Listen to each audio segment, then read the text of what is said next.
Jump right in questions. What did you see from Jakari Brown, who ended up getting, I'm sure, more work than you guys expected? He was tough, played tough. The moment wasn't too big for Jakari. I thought he obviously did some really good things in the game, and obviously tough point to go into the game, obviously after adversity hits, and obviously Tyler goes down, but he responded. He's such a positive kid. He wants more and more on his plate. We've got to continue to find ways, because you do see the value that he does bring us out there, especially using his traits that he's getting with. It's been kind of a tough go at times for Jake. What would you like to see from him for the next few weeks to bounce back? Yeah, Jake.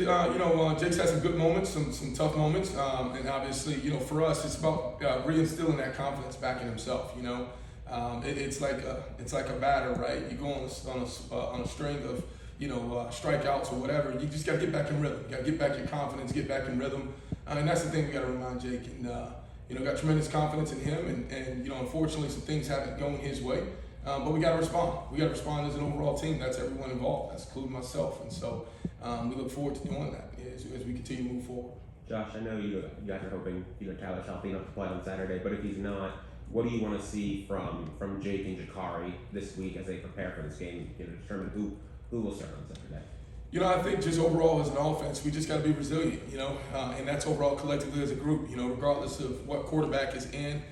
We can't have highs and lows depending on who's the quarterback, and I think we've been affected a little bit by that. I don't think we've been that type of team that has responded from adversity. And so either quarterback, obviously we're going to prepare both quarterbacks as we always do each and every week, but we've got to have everyone around them have the utmost confidence in them, as well as our quarterbacks have the utmost confidence in everyone around them. Is there anything in particular that you want to see from them just in practice? Just continue to take the next step forward, focus on what we have presently. Obviously, tough loss. There's no way around it, right? That's not the expectations or the standard that we set. But we've got to move on, and we got to move on fast. We can't allow that loss to linger into this week's preparation. We're playing a really good team in Georgia Tech, and we've got to pour all our focus and effort into finding a way to win a game this week. Coach, the offensive struggles of going 3 games without a touchdown. Have you ever been through anything like that at all in your career, and how tough is it, and how do you remedy it? No, not at all. I think it's been 9 quarters, exactly right, without a touchdown, and a lot of that time is there without Tyler, and we've got to be able to respond. And so we've had some close calls to touchdowns, to say the least, right? And then something happens in a sequence where we're down in the red zone, and we've kind of been in a funk. I don't think there's I can't hide from that, and I take that, and I've got to do a better job preparing these guys to respond to adversity. We've got to develop tough mindsets, tough kids, tough coaches, and that starts with us. It's got to show in great leadership.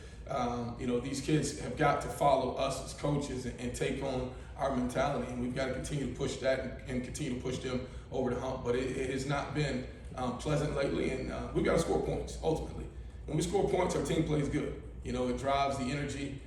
It drives the emotions of the team, especially when defense is on the field and they're seeing, your offense go score. And we've got to do that. We've got to find ways to score touchdowns. Josh, it's obviously not easy to get a team ready when you've got 3 different guys who could potentially be the quarterback.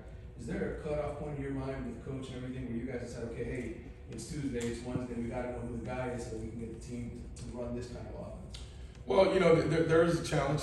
Unfortunately, the challenge is kind of there because of injuries, and so it's almost you never know until the last moment. I think we didn't find out about Tyler last week until literally probably about the day before the game. So you can imagine what you're having to go through from a preparation standpoint of what's good for each player. But ultimately, whatever we ask, we're going to prepare all 3 of the quarterbacks or try to prepare them right now. Obviously, as we're going through injuries and adversity, and I think also you're seeing the same thing up front.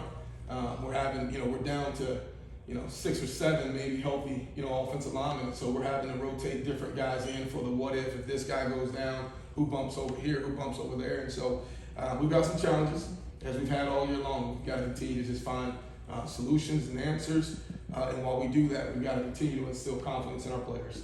But it has been a challenge. Excuse me. How did Lawrence Seymour do? Lawrence stepped in, and obviously, he had some good moments. He had some moments, obviously, where he continued to learn from. He's a young player. You look in the interior right now. We've got 2 freshmen starting for us on the interior offensive line, and you know, not a lot of experience from there, and you know, guys are getting thrust into roles on the job, you know, in the game, not necessarily in the week leading up to preparation, and so everyone's just got to prepare right now. Like I said, we're down to very few options left, and everyone has to assume that they're ready to contribute in any kind of way when the opportunity comes. Hey Josh, Jake's obviously been turning the ball over at as insane of a rate as you'll ever see in football. Had you guys ever seen that before on the practice field, and where's the disconnect coming from, and you know, why do you think that's happening?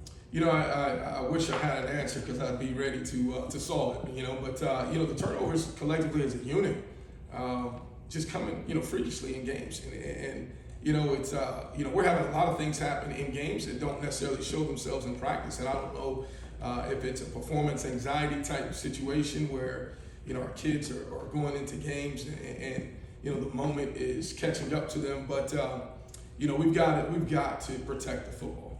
I don't care if it's a quarterback throwing an interception. I don't care if it's a fumble, a missed snap in the red zone. Right? We can't have the things that have been haunting us all season long. And these things are they're issues because they've continued to show up. And they're things that obviously we've addressed, things that we have put as major concern. But ultimately we have to correct them.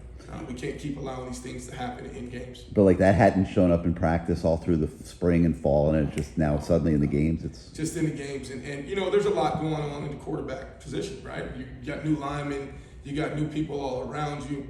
You're going into the game, and unfortunately, you know, we've made some tough turnovers there. And you know, like I told Jake, like I told him this morning, I continue to believe in him. You know, I've got to instill confidence in him. He's a young man that's had some bright moments. He's still a very young player. And that's the thing that, you know, everyone must understand. Young players do make mistakes at times. We've got to continue to grow and develop him and coach him so he can go out there and play confidently. With the missed snap in the red zone, where was that breakdown? Well, you know what? So that's it's a tricky deal to deal with, and not to blame anyone, but obviously when there's communication happening on defense, there was defensive players obviously clapping, communicating. A lot of that comes in today's age where everyone is on somewhat of a clap cadence offensively. Defensive players are also using that to get their, you know, defenders over. If you saw the communication happening at the time, one of their defensive players was trying to get another player over to another side, started clapping, and then the ball was snapped. And so it's a tough job on the center to hear where that clap comes from. Obviously, it's something that officials have tried to keep an eye on as far as rules enforcement, but those things happen in the game. You know, we can't sit there and point the finger and point the blame and say it's a missed call. Those things happen. We just can't allow them to happen negatively for us. How do you keep the team kind of bought into like the offensive strategy and the plan when, you know, things haven't been going so well the last couple of weeks? Well, you know, we gotta develop tough kids, man. And here's the deal: the buy-in within our whole program hasn't gone necessarily the way we want it. But you know, for us, it's about first and foremost, it's about developing the culture in the locker room and in the team that we're going to compete no matter who the opponent is for 60 minutes each and every week. And for those that that don't understand that, you know, there's you know, we've got to come to grips that, you know, there's other opportunities out there, and we've got to do a great job in recruiting. I think first and foremost, when you look at it, right, it all starts in building your roster from a recruitment standpoint. You got to recruit the right type of kids, the right type of players, and the right type of mindset. When you talk about developing a culture, it starts there. Obviously, then it's player development and retainment. And so, you know, we've got to challenge our kids, but at the same time, we've got to buy into the culture that we want to establish here. And you know, everyone has to be on board in that culture, and that's what it takes to build a program. We're obviously in the building process, and no one likes to go through the hard times of building. Everyone wants to show up once it's built, and then obviously, you know, take credit or be a part of something that's already built. But this is no different than any other issues that we've been through in the past with other programs as far as building programs. It's going to take tough work. It's going to take tremendous effort by everyone involved in the program, and ultimately leading us all in the right direction. Coach, you decided. Will Malley came into the game as your leading receiver, just wasn't targeted. Was there something they were doing? Obviously, tight ends are big in your offense. Yeah, you know, we tried to get Will late into the red zone on a target for a touchdown. Unfortunately, we got beat on the block on the perimeter, or he would have had an easy opportunity of a walking touchdown. It was unfortunate because Will's a big piece of our offense. We want to find creative ways to get him the ball. I think the game flow within the game kind of caught up to us. We wanted to target him early on. He was getting a couple double coverages and bracket it into the boundary.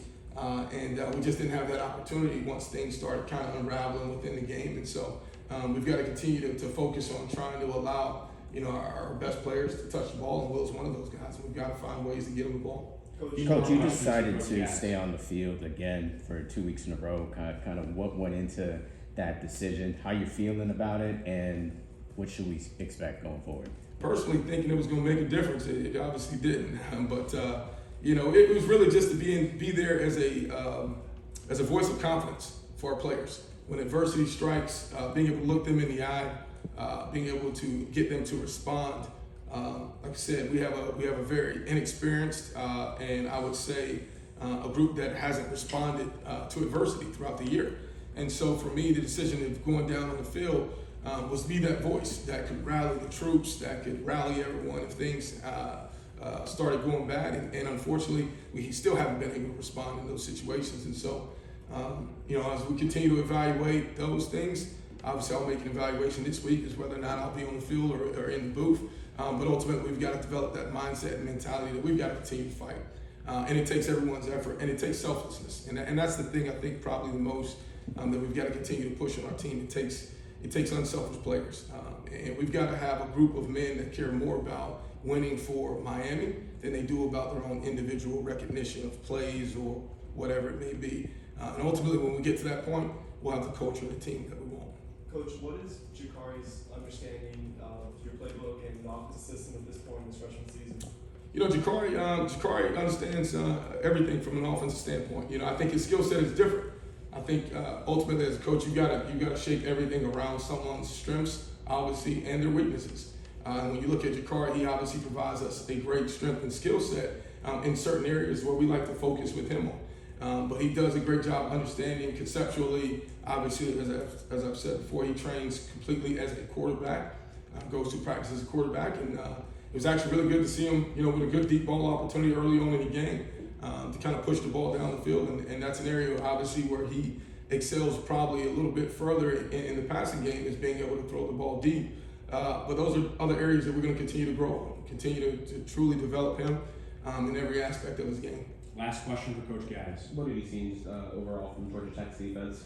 High pressure team. They blitz about 52% of the time. It doesn't matter what personnel, and very aggressive. Obviously, they're a team that's playing with a little bit of a chip on their shoulder. They've been through adversity, obviously, with a head coaching change throughout the year, and they're playing aggressive. This last stretch, you've seen them play well at times. You've also seen them obviously have adversity and not play up to their standard. And so for us, it's about us. We've got to clean up. We've got a lot of things we've got to clean up ourselves, and a lot of things that we have to focus on ourselves. But we understand, we're going on the road. We're playing in front of I think it's a whiteout crowd for them. It's going to be a great atmosphere out of their fans. And we've got to be able to accept the adversity that happens with the crowd noise and environment, and we've got to play through it. How do you prepare? Jakari's obviously a young quarterback. You're potentially making his first start if that's what you guys tend to do. Jake's had some issues this year. He's also a young guy. How do you prepare him for a team that blitzes that much? Well, we've got to just first and foremost, it's got to start from we got to find ways to keep the quarterback protected. And that starts in our protection pickup, communication, running backs, offensive line, game plan, being able to identify areas where strengths for us, where's our matchup issues.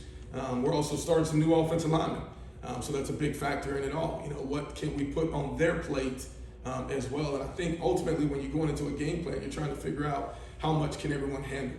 There's a lot of different pieces. I think the one area where we don't have as many moving parts right now is back at the receiver position. But that position is obviously affected a little bit about everything else that's going around it. And so we've got to continue to just find ways to maximize what each and every one of our players can do. But that's not individual players. That's collectively as a group that takes the O-line, tight ends, receivers, running backs, and figuring out what they can handle and what they can do best. All right, Coach, thank you.